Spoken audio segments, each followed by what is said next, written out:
Today I begin a new life. Today I shed my old skin, which hath too long suffered the bruises of failure and the wounds of mediocrity.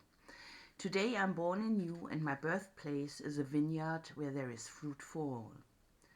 Today I will pluck grapes of wisdom from the tallest and fullest vines in the vineyard, for these were planted by the wisest of my profession who have come before me generation upon generation.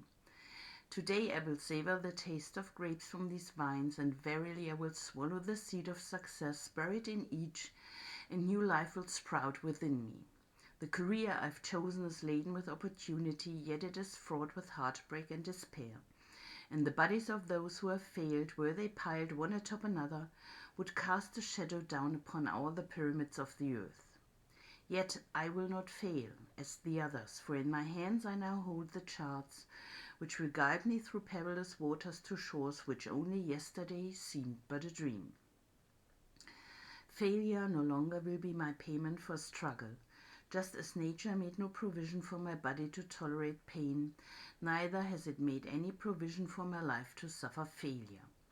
Failure, like pain, is alien to my life. In the past I accepted it as I accepted pain. Now I reject it, and I am prepared for wisdom and principles which will guide me out of the shadows into the sunlight of wealth, position, and happiness, far beyond my most extravagant dreams, until even the golden apples in the garden of Hesperides will seem no more than my just reward. Time teaches all things to him who lives forever, but I have not the luxury of eternity. Yet, within my allotted time, I must practice the art of patience, for nature acts never in haste. To create the olive, king of all trees, 100 years is required.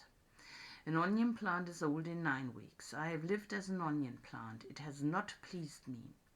Now I would become the greatest of olive trees, and in truth the greatest of salesmen. And how will this be accomplished? For I have neither the knowledge nor the experience to achieve greatness, and already I have stumbled in ignorance and fallen into pools of self-pity. The answer is simple. I will commence my journey unencumbered with either the weight of unnecessary knowledge nor the handicap of meaningless experience. Nature already has supplied me with knowledge and instinct far greater than any beast in the forest. And the value of experience is overrated, usually by old men who not wisely and speak stupidly. In truth, experience teaches thoroughly, yet her course of instruction devours men's years, so the value of her lessons diminishes with the time necessary to acquire her special wisdom. The end finds it wasted on dead men. Furthermore, experience is comparable to fashion. An action that proved successful today will be unworkable and impractical tomorrow. Only principles endure, and these I now possess, for the laws that will lead me to greatness are contained in the words of these scrolls. What they will teach me is more to prevent failure than to gain success. For what is success other than a state of mind? Which two among 1,000 wise men will define success in the same words? Yet failure is always described but one way.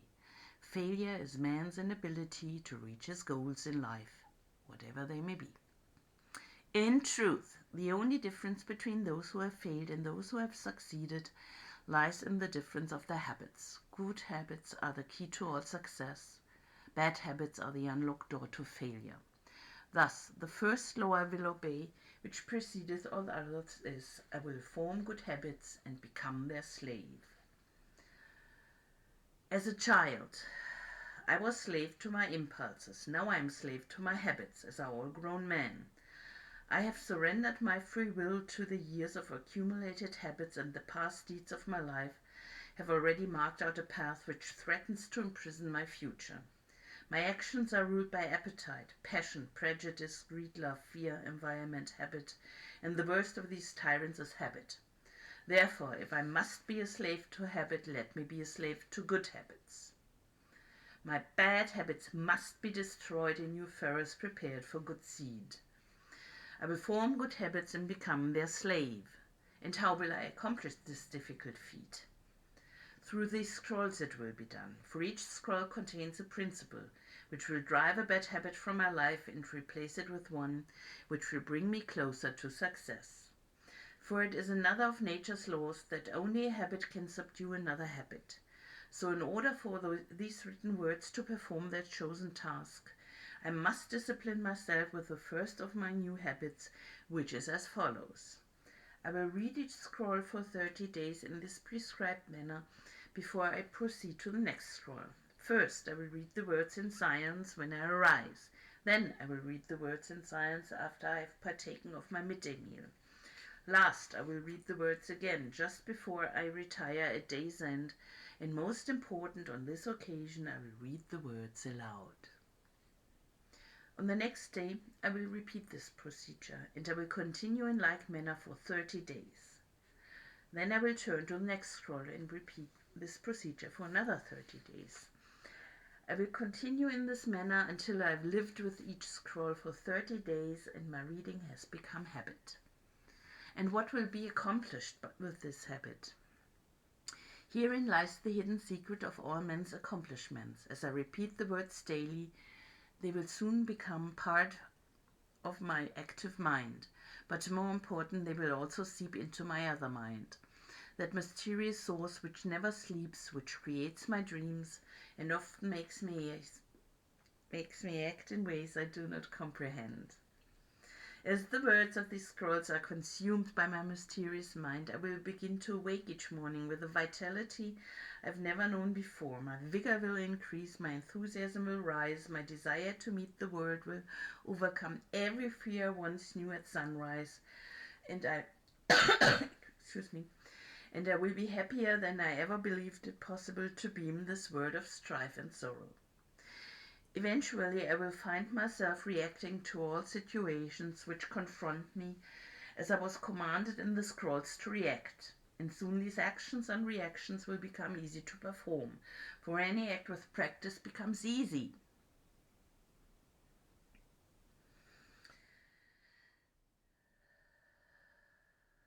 Thus, a new and good habit is born, for when an act becomes easy through constant repetition, it becomes a pleasure to perform, and if it is a pleasure to perform, it is man's nature to perform it often. When I perform it often, it becomes a habit, and I become its slave, and since it is a good habit, this is my will. And I make a solemn oath to myself that nothing will retard my new life's growth. I will lose not a day from these readings, for that day cannot be retrieved, nor can I substitute another for it.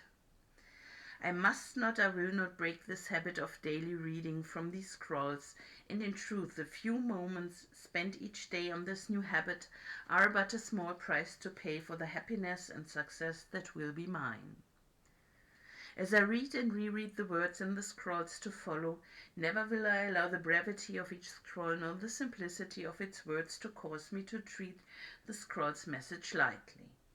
Thousands of grapes are pressed to fill one jar with wine, and the grape skin and pulp are tossed to the birds. So it is with these grapes of wisdom from the ages. Much has been filtered and tossed to the wind. Only the pure truth lies distilled in the words to come. I will drink as instructed and spill not a drop, and the seed of success I will swallow. Today my old skin has become as dust.